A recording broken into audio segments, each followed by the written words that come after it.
Sir ডাকছেন? হ্যাঁ ডাকছি। বলতেছি তুমি যখন কাজ পাও না করতেছিলে, তখন আমি তোমাকে ডেকে এনে আমাদের বাড়িতে কাজে দিলাম। এখন তুমি 3 দিন কাজে আসো না, এরকম এরকম করলে কিন্তু তোমার বেতনও দিব না, নেক্সট টাইমে তুমি কাজে আসবে না, ঠিক আছে? আমি আসলে কাজে আসতে পারিনি, আমার কাছে ফোন ছিল না যে আমি আপনাকে ফোন করে বলবো।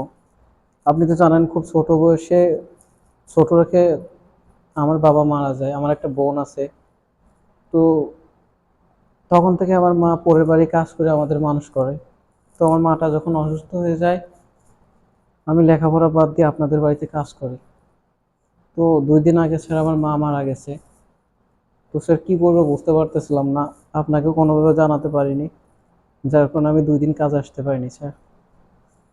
আচ্ছা ঠিক আছে,